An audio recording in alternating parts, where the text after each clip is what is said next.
My name is George Lozefski. I'm Director of Education and Field Investigations at New York City Soil and Water Conservation District and Urban Soils Institute. And today we're kind of doing a very basic general sort of urban soils and test interpretation workshop for the general public. There are some folks that we've been working with the past few months who actually had samples submitted that we tested and that we do provide interpretation for, and this will also be for them. And we can always I can always speak with you you folks separately as well. So we just wanted to see how this would work out. If we could do something that's simple enough for our folks to absorb. That's going to be a key word today, absorption. With respect to the basics for the very basics of urban soils and what to think about when you're looking at soil test results. So that being said, it's all about urban soils. So we'll very briefly, like one slide, what are the soil conditions that are unique to the urban environment? And just through looking at those conditions, trying to understand what soil contaminants how they may impact the urban ecosystems that we live in, and of course, in relation to our human health. It's all about the human health at the end of the day. So, and then we'll focus on the soil testing aspects of primarily we're looking at these what are called soil cleanup objectives, and I'll explain what that is later. And it's essentially, this is terminology used by the New York State Department of Environmental Conservation to give guidance for when you measure and do soil tests and you measure contaminants of all kinds. There are certain values, and it's usually in parts per million, and for other it depends on the type of toxicant or pollutant. For metals, which is what we're going to be talking about today, elements. We're not talking about compounds like gas and oil and other petroleum type organic contaminants. These are just elements. It's going to be tests are going to be giving results in parts per million, and the levels are going to determine what sort of actions need to be taken by for residential properties, for commercial properties, even for nature preserves and restoration and things like that. But we're going to focus on, of course, on residential. So when it comes to soil testing, again, as I mentioned, we're going to look at the main methods that we use for testing for these elements, and that would be using X-ray fluorescence. Okay, so we'll briefly describe how that works, and then we'll look at how to read the results, how to interpret the results, and we'll talk a little bit about some other tests that can be done and why they're important, like pH and texture and organic matter, because those are also a critical aspect of understanding the values that we get from the XRF testing. When you just have a number, you don't really you need it will be in the context of the other properties of the soil that impact how those metals and those elements chemically behave in the soil. And then that's going to come to our part about understanding what you can do, the best management practices, what you can do to maintain soil quality and health and reduce your exposure to lower the bioavailability. We'll describe all these concepts and terms, and primarily using organic amendments is one of the strongest recommendations we provide for how land managers and practitioners in horticulture, and whether it's agriculture or green spaces or parks, what they're doing to address the issues with urban soil contamination. Okay, and then a very little bit about remediation, because that's sort of a bigger topic, but just maybe so you can understand some of the practices that are currently out there. And of course, I'll always include resources for all the information that we're going to look at. Okay, so So the basic characteristics of urban soils, as you might imagine, is that they're messy, they're messed up, they're complicated, they don't look clean. But that's not really the case. They could be beautiful. This is just an example of a kind of maybe the typical urban soil, and this is from our friend Jan Moon, um, who's done a lot of work in the whole bioremediation realm, and so she's been a great resource. So basically, an urban soil, there are places where they could look healthy and they're clean and they don't smell bad, but do they necessarily provide the soil, the type of soil best for whatever things you're growing on, whatever type of vegetation you're growing on? So urban soils are pretty much what you consider urban land or developed land. So obviously soils found within a city, a town, a metropolitan area, any developed area. So you can also think of them as human altered or human transported materials. That's a technical term, but it makes sense, right? So even a farm is technically human altered, right? It used to be a pasture, a meadow, or a woodlands. We cut it down, we stripped the land, we tilled it, we added stuff to it, we altered it, and even in some cases transported materials to and from a farm. So even a farm is technically not a natural environment, although it's categorized under sort of rural agricultural soils, but there's a lot of similarities there. So what are the sort of characteristics? So there's a lot of variability, right? I have an image here of it's got bricks and glass and gravel and debris and stuff still growing on. There's concrete blocks up there. But then I'll show you some other images of beautiful spaces and urban farms that are completely different. So it's highly variable. It's modified because of that, because of the excavation and the backfilling and construction and the building and stockpiling. And you see this all over the city when you drive on the highway or go on roads, you see construction all the time. So there's lots of compaction because of that. Compaction really does damage in almost every possible way, of depleting a soil of its capacity to be good for cultivation and growing. So that restricts aeration and drainage and water water and air permeability.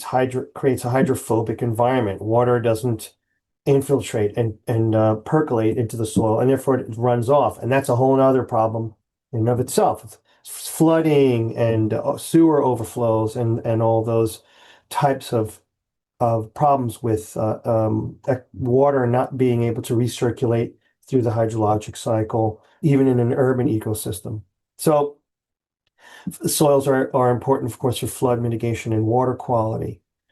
And then, of course, one of the foundations of understanding healthy soils is a concept called the soil food web, and that's greatly reduced. The soil food web is essentially where plants grow, animals live, animals eat plants, animals die, plants die, and the nutrients go back and forth around and sort of a cycle from the soil back into the next generation of plants and animals. And that's important to maintain that soil ecosystem, to keep that soil structure healthy, to keep it optimal for continued growth of whatever that ecosystem is. And it could be a farm, it could be your backyard, it could be a green space, it could be a green roof, whatever.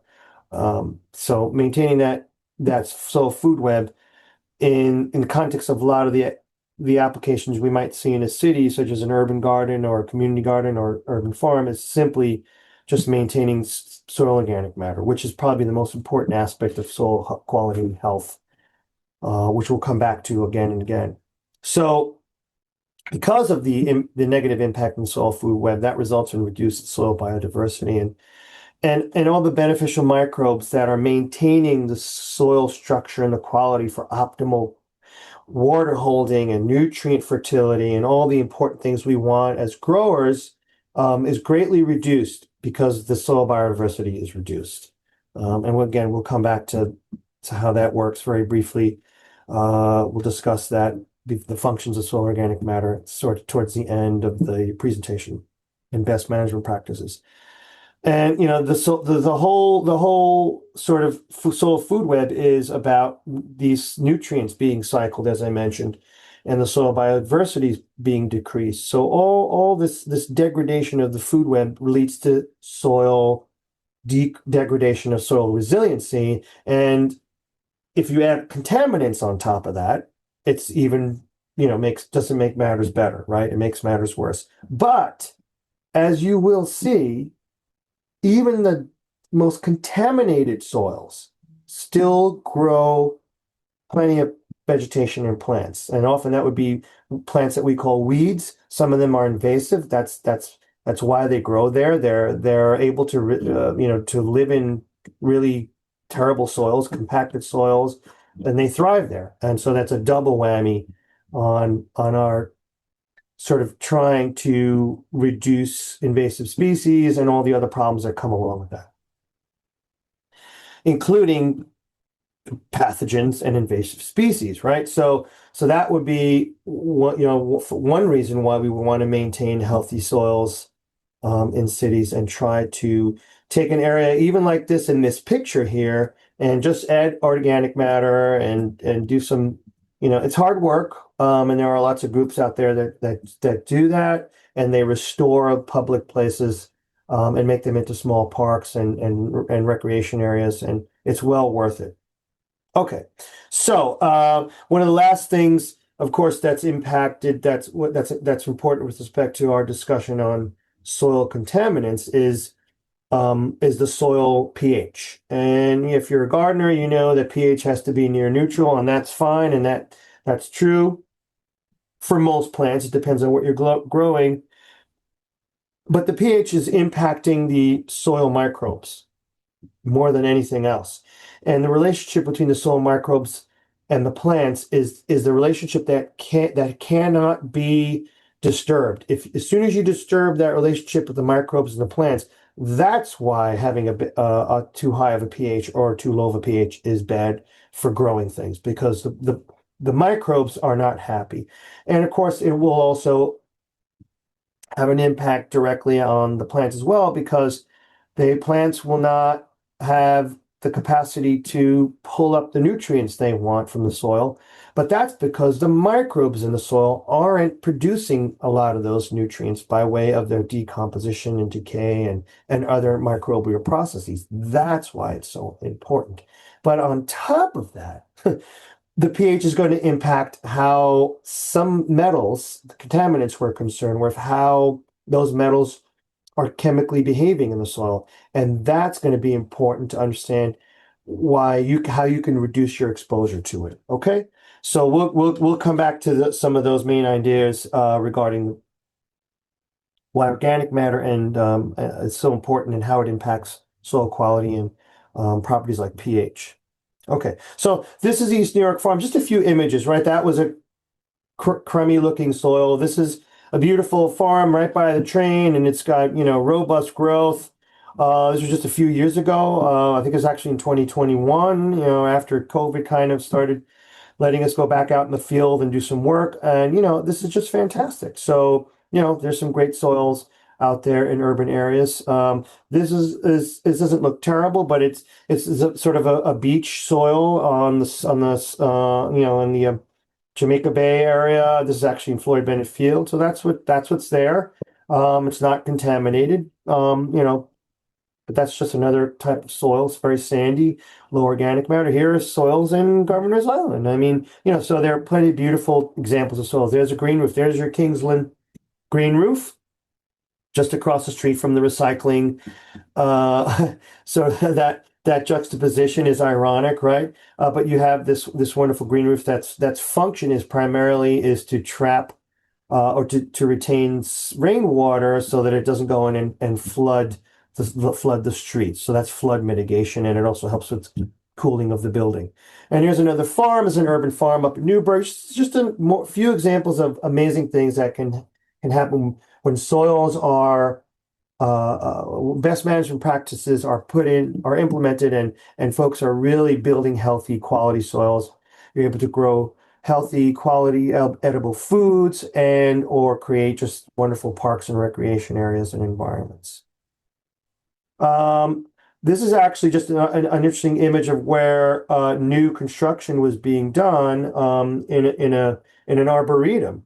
And so construction has to be done. This is urban, but and I have to get the after picture, but it is blooming now. And for this was like a couple years back. There was trucks and constructions, and they were backfilling, and then but just on the other side of the road, they still have to apply pesticides in the same location as they're beautifying things. So, and that's going to be important to understand because pesticide application is one of the causes of accumulation of some of the contaminants we're going to talk about. This is just street construction, right? So, this isn't necessarily contaminated, but this is what things, it's compacted, it has low pH, all you can grow is some grass and some weeds might take over there. So this is an example where there was a house and 2 days later they destroyed it and they excavated and backfilled. And now because this was taken a few months ago. Now there's like a whole new house almost on there just in a few months, right? I'll have to get the after picture. But you could see the original structure in the soil. And this can be turned into some very healthy soil if they weren't putting a house on it. But the backyard's going to have some decent soil that can be used, even if it has some contaminants in it, which it very well may, because certain things are very common in urban environments like arsenic and lead. And we'll talk about that. Okay, so the focus, as I mentioned, is heavy metals. And we have to zoom along here. But so heavy metals are naturally occurring elements in the soil from minerals and rocks. They're native material. They're native elements. They occur naturally. And some of the background levels are generally low enough not to be something of great concern for most folks. There are places in the world where there are high levels of a lot of these metals, and that's where they're going to mine them so that we can use them in manufacturing and industry, right?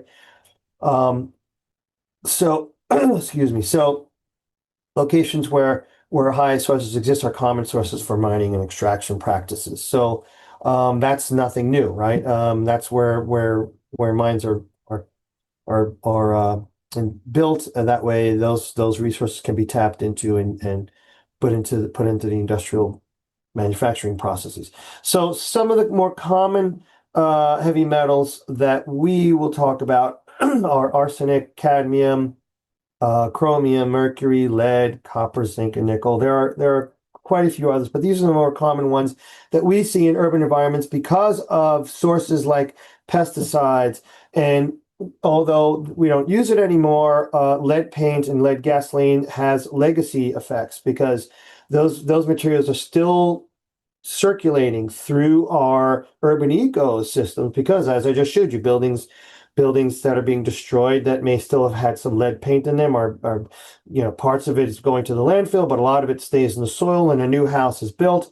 But even yet, arsenic and lead and cadmium are used in a lot of products today that we use all the time, from galvanized fencing materials to even to some pesticides and treated wood, and it's used in cars and manufacturing parts of cars. So areas where you've got lots of traffic, there's going to be more accumulation of that. Copper, of course, is used in electrical. These are also were commonly part of the fallout from years and years and years of incineration of trash as well. So there are a lot of sources that are legacy contributors that stay in the environment, and then new recent sources are potentials points of origin for new accumulations to occur. So just keep that in mind. So industrial manufacturing, mining, land development, waste management, agricultural practices, all these contribute to the accumulation of heavy metals in and around urban environments, or even in rural areas where you've got a factory right around a factory or a farm even.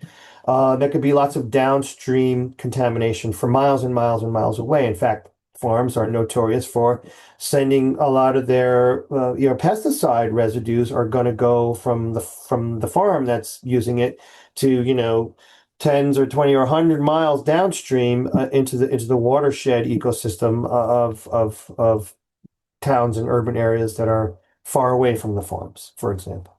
So, but we'll just try to focus on metals because that's what we're measuring That's what we provide with our free soil testing services. Okay.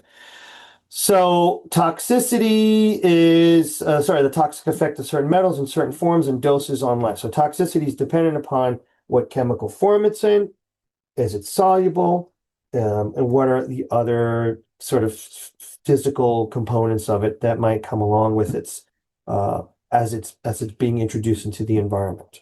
So some metals have no biological role, and they're not essential. They're not nutrients. So and some of them are non-toxic, but some of them are toxic when in a certain form, and non-toxic they're in another form. So it gets complicated like that.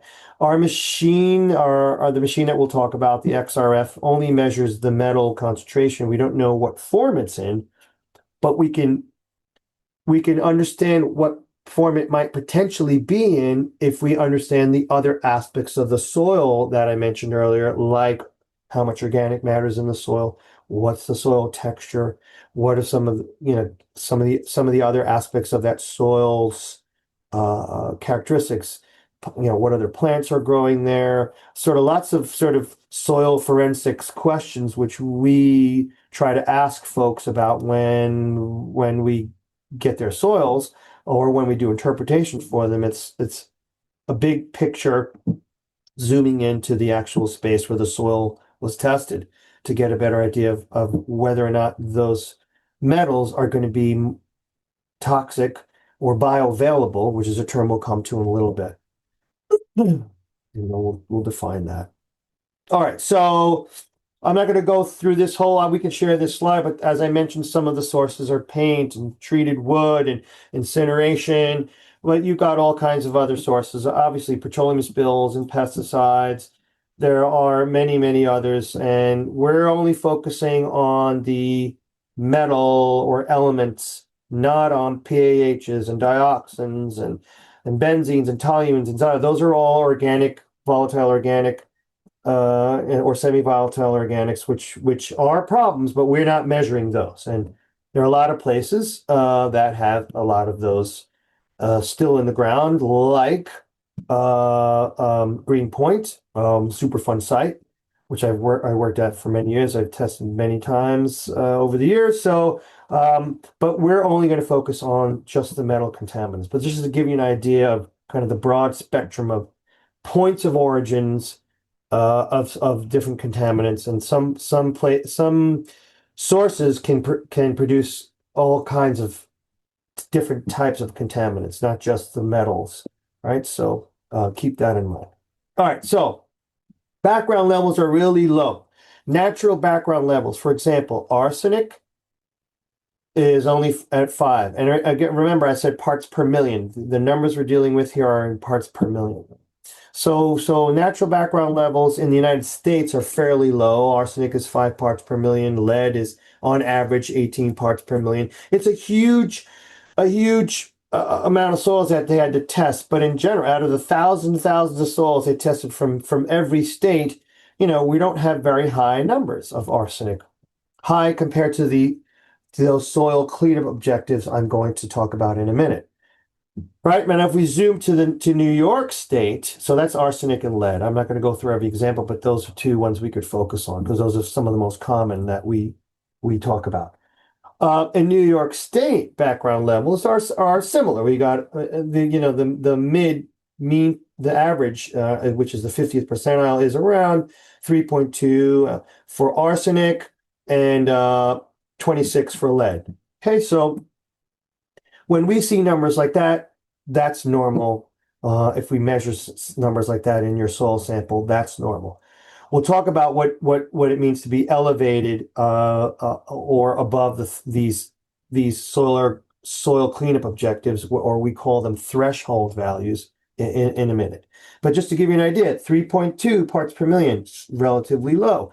26 parts per million, relatively low compared to the threshold values that we'll look at in a moment. If you want to know some details, you can look it up, but basically a soil cleanup objective, which I mentioned earlier, it just means the chemical concentrations for soil cleanup of individual chemicals contained in this super fancy schmancy, very complicated document from the New York State Department of Environmental Conservation. If you wanted to read it, there it is. That's where the tables I have are from. Essentially, but that includes all those other PAHs and benzene and toluene and thousands of other chemicals. We're only focusing on the metals. Okay. So yeah, and then so that's a technical support document in case you wanted to do a deep dive into that. And this is from that document, table 375-6.8. So this is for, as you can see on the top here of this, if you look at the top here, it's got all these different categories. The contaminants on the left of metals, and then don't worry about the number there. That's just for their cataloging.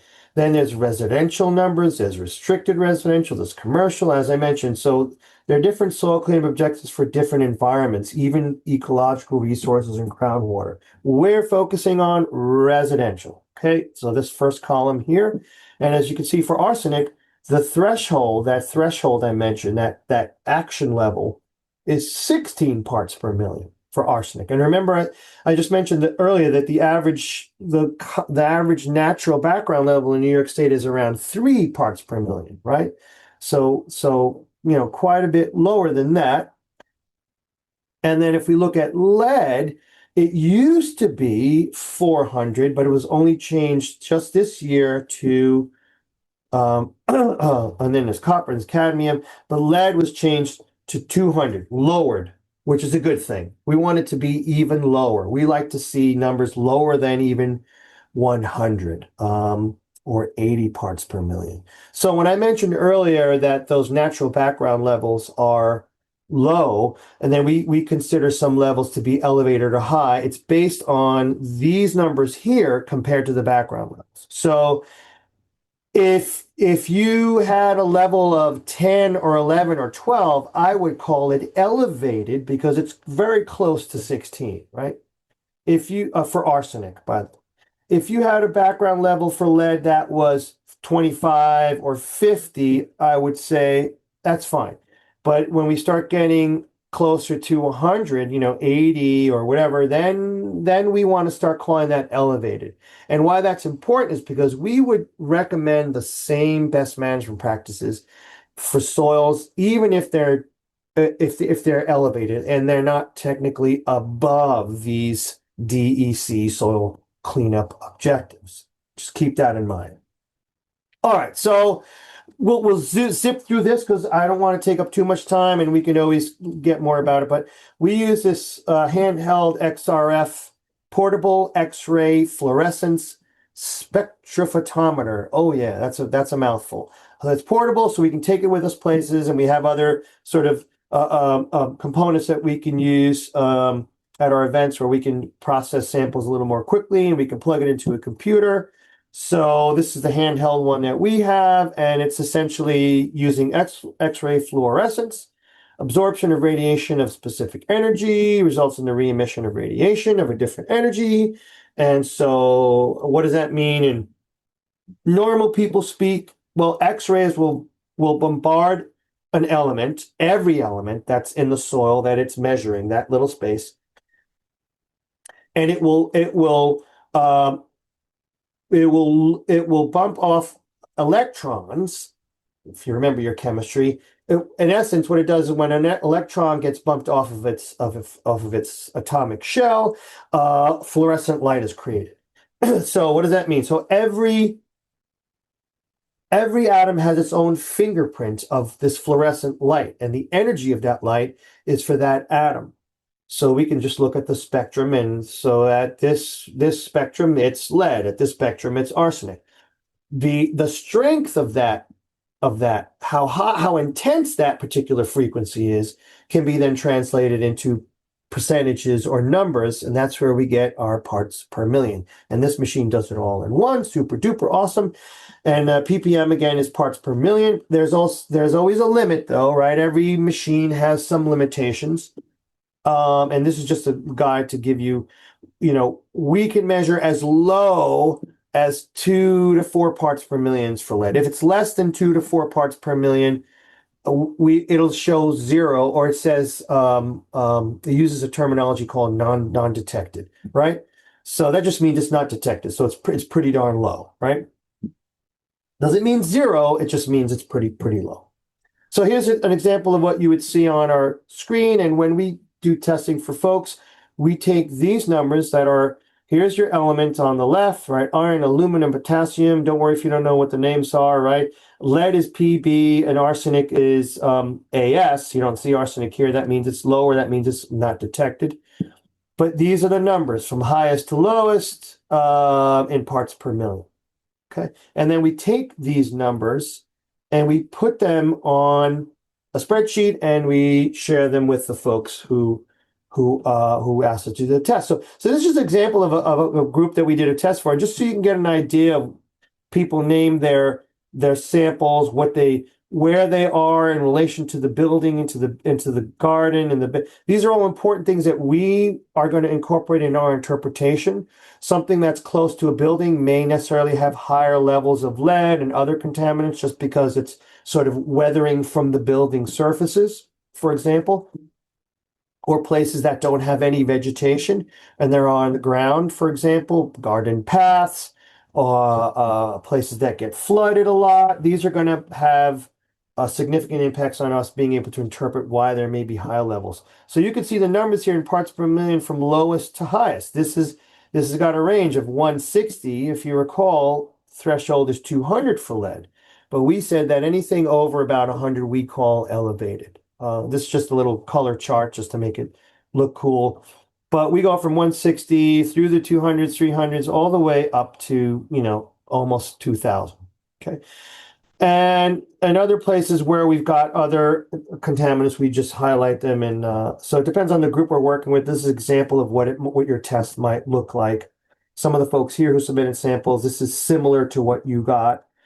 So what do these numbers really mean? Well, aside from the fact that in this case, all these values are either elevated or above the threshold, we would recommend, we have certain recommendations for, number one, how to mitigate exposure and what types of vegetation you should or shouldn't be growing in these areas, and how to improve the soil health and soil quality and mitigate exposure for anyone who's going to work or play in those areas.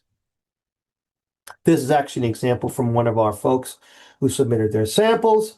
They had some elevated levels, and they had some other contaminants that were above the threshold that are in red here.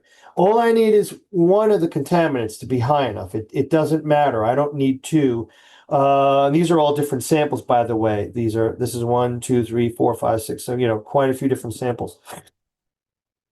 All I need is one of the contaminants in one of the samples. I don't need 2 or 3 or 4 to give the same recommendations regarding best management practices. Okay, so I'm going to just let you guys ask questions.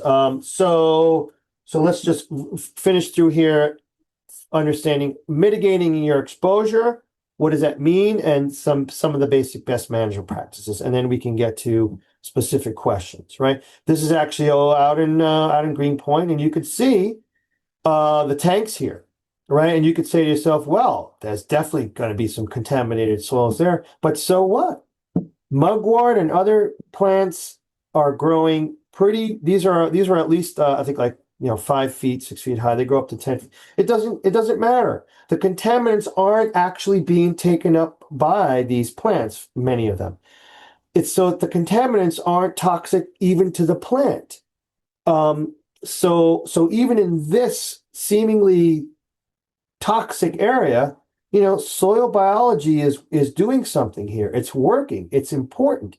These plants are providing a barrier to reducing your exposure to the contaminants here. Now, where the soil is bare and it's eroding over here, that's definitely something you want to be careful with. But this is just an example of how any plants, it doesn't matter, are going to improve soil quality and reduce your bioavailability, your exposure or bioavailability of contaminants to folks living and working around these areas so that have types of soils like that.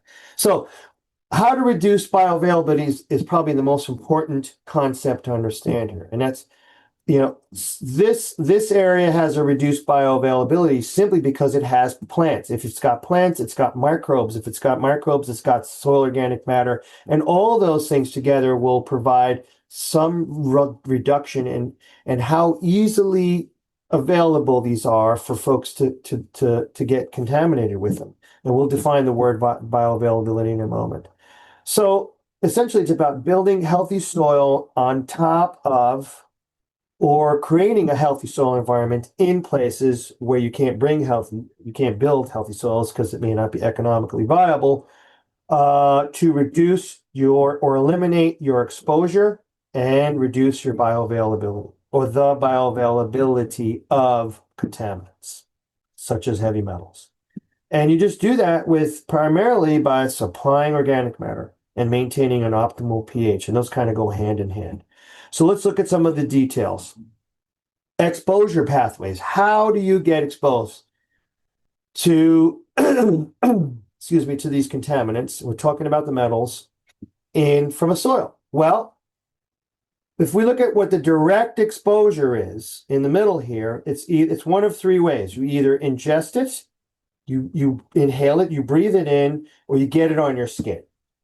And so the soil particles can have the contaminants in them, and you could breathe them in. As they dust up if you're working with it.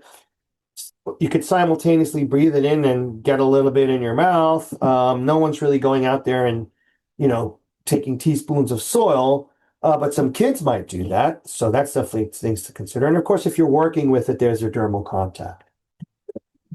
So that's how you get direct exposure in the human body.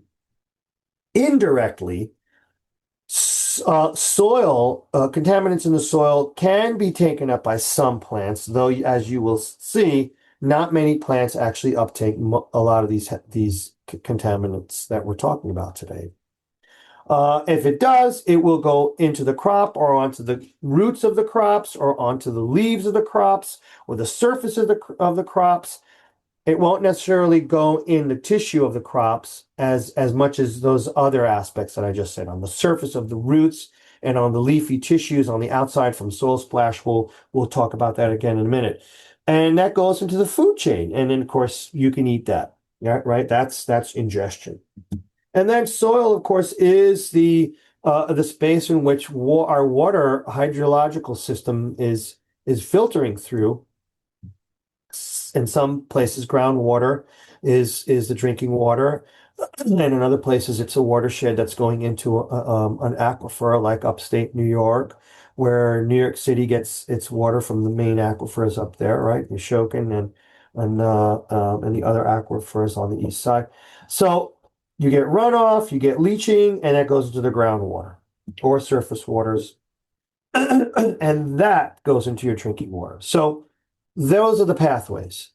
So when I say mitigate exposure earlier, you can mitigate your exposure by, we'll talk about how to mitigate soil getting taken up by plants, which I think is one of the main concerns folks have. I think it's pretty straightforward understanding your direct exposure. If you don't know the toxicity, or rather whether a soil is contaminated, be vigilant when you work with it.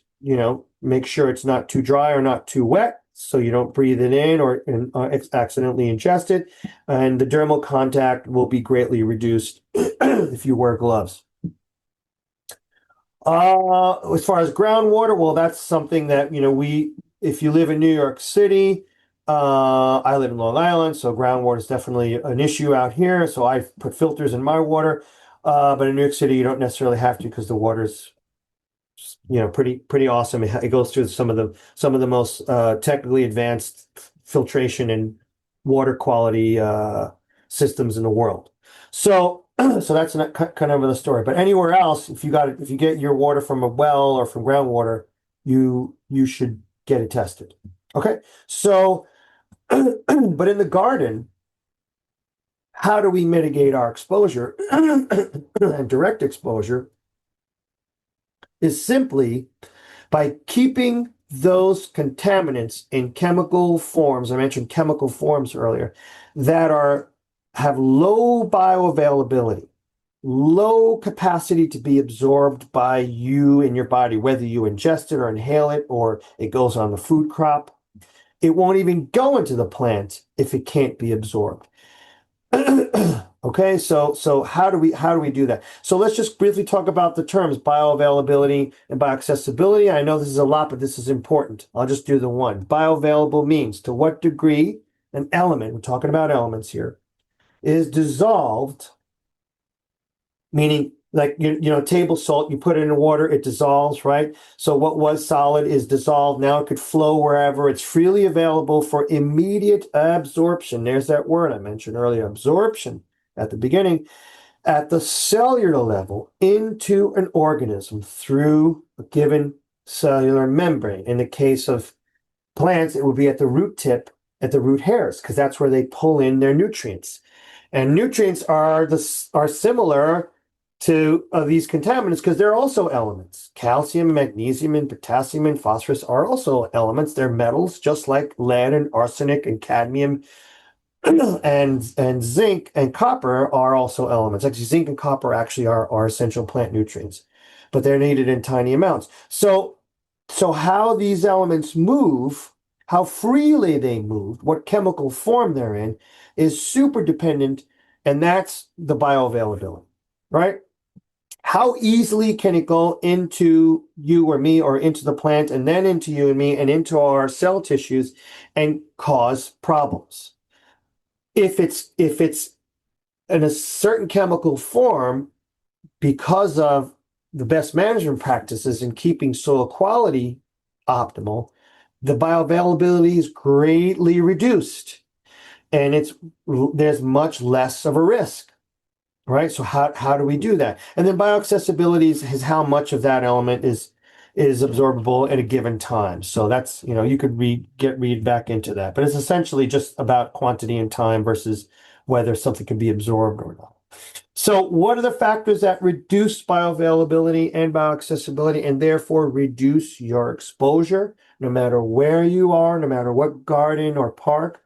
Well, number one is the quality of the soil. What's the texture? What's the organic matter content? Are there lots of clays? Is there microbial diversity? We talked earlier about the soil food web being interrupted, right?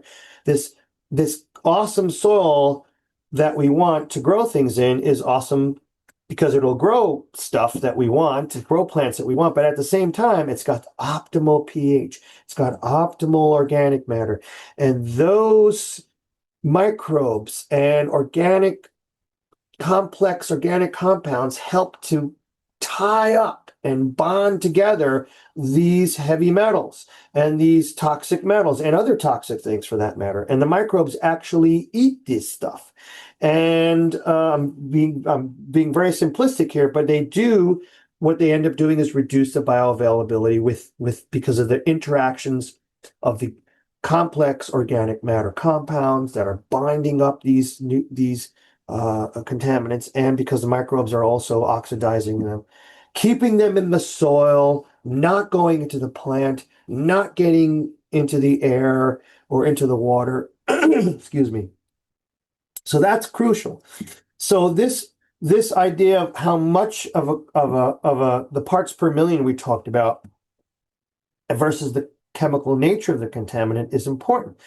Because if you have 1,000 parts per million lead in the soil, for example, but you have awesome organic matter and you got plants growing, which is absolutely possible, by the way.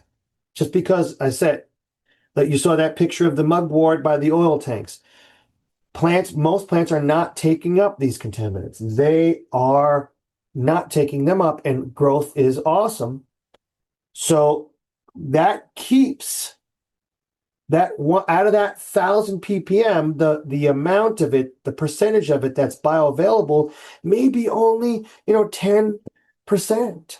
That might bring it down to 100 parts per million because of the microbes, because of the organic matter, because of the compost that might be used.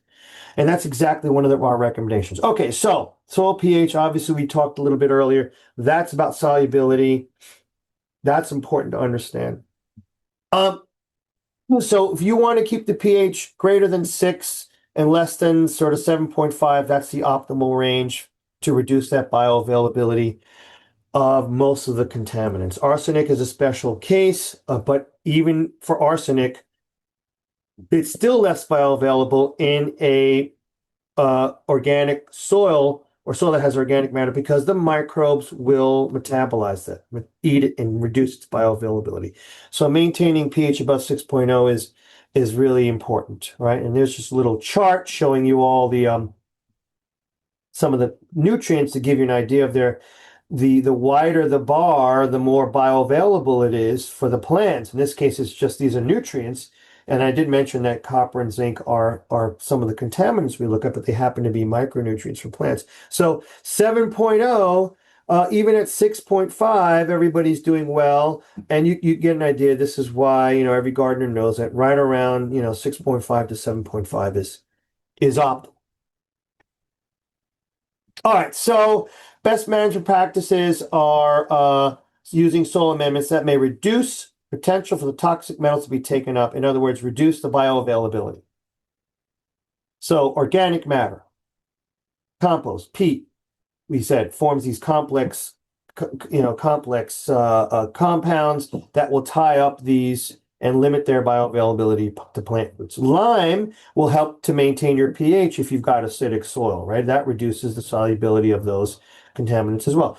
There are studies that are going on for phosphorus and other phosphorus amendments. More research is needed. So there's a lot more to talk about that. But what you need to know as a grower, the easiest thing you could do is just add organic matter regularly to reduce the bioavailability of these contaminants. So we're getting close to our time. I'm happy to stay longer, but I'm going to just this is kind of some soil science, but the functions of organic matter are about nutrient and water storage, nutrient availability, soil aggregation, and so on. And this is important stuff for soil health, but at the same time, it helps reduce bioavailability. That's why I wanted to bring it up. Okay, so just some interesting info about raised beds versus non-raised beds. You can see that the raised beds have lower levels of concentrations of lead, barium, and zinc, right? There's actual proof. Maintaining your pH is important, as we said. Try to keep it, and you can see that plants, lead uptake by greenhouse plants is much lower in plants that are pH of 6.2 versus 4.88, right? That was an experimental thing, obviously. This is a great example of why most of the contaminants are not being taken up by plants, because if you're growing stuff, they're going to be around pH of 6. It's too high for lead and for the other contaminants. Okay, so there's arsenic, as I said, is the only troublemaker. I know no one loves charts, but this just shows that arsenic actually goes up when the pH goes up. But as I said, even though its solubility goes up, it's easier for microbes to metabolize it, and they break it down and they make it less bioavailable. So choosing the right crops. There's a lot more to go into here with best management practices. This is supposed to be just interpretation, but it's hard to just give interpretation of test results without talking about some of the practices, which would be sort of the next step. But choosing the right crops, roots and tuber crops versus fruiting bodies. What's the difference? Why should you care? Vegetables with large leafy surfaces, right? If I just said that most of these contaminants are not being taken up by the plants and they're lower bioavailable, that doesn't mean they can't get on the plant. And then you ingesting them or being exposed to them just by harvesting it. So you've got to worry about dust and splashback from rain getting on your leafy greens. You got to worry about, having barriers. So there's contaminants here, and they may be not bioavailable as much, but they're going to be on the surface of the roots. They're going to be splashing on the surfaces of the leafy greens. So what we recommend is not to grow edibles in soils that are above these threshold values, and instead grow ornamentals, or do a pollinator garden or something. Grow something, but don't grow edibles, or build a raised bed and grow edibles on top of that. Okay.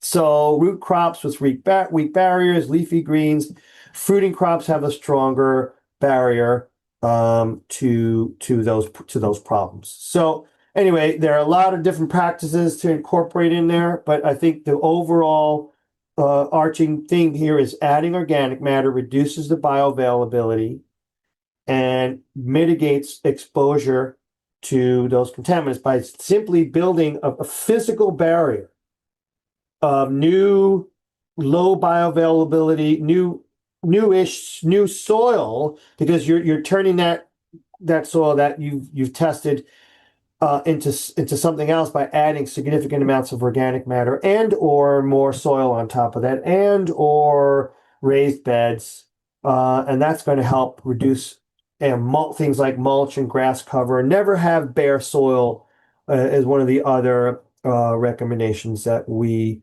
ask people to think about when they've got any sort of contaminant level that's elevated or above those threshold values. And there's all sorts of organic soil amendments you could use out there. All right, so I'll skip the bioremediation. It's a different topic. It's interesting, sorry, but I want to get to people's questions. I can always come back to that. There's myco and bio and all this other stuff. The 10 best practices, we have handouts for this. This is just from the EPA. It simply says use clean soil and compost. Obviously, use raised beds for edibles. Avoid using treated wood. Cover areas that don't have any vegetation with mulch or soil. Always maintain the optimal fertility and the pH, as we discussed, to reduce the solubility and bioavailability of contaminants. Putting up barriers in play areas where you may not be able to do mulching or whatever. That's obvious. Kids have a less resistant, and their toxicities, their exposure to toxicity is greater because they have smaller bodies and they have smaller immune systems. So always keeping an eye on children. Leave the soil in the garden. If you work in gardens and parks and spaces, don't bring it in your house. Take those clothes, clean them off, wash them. Just as a matter of good practice. It doesn't matter whether you have contaminants or not. Wash your hands, wash the vegetables and fruits that you do grow. And if you have root vegetables, especially, you should peel them, not just wash them. If you don't know what your soil contaminant levels are yet. Okay? Wash and peel the produce. And that's it. So I've got all these links for resources, and I can send that to everybody. And so that's it. There's tons of great resources. The Pure Soil program, and we can come back to that. I just want to throw out for some questions. If we have any questions.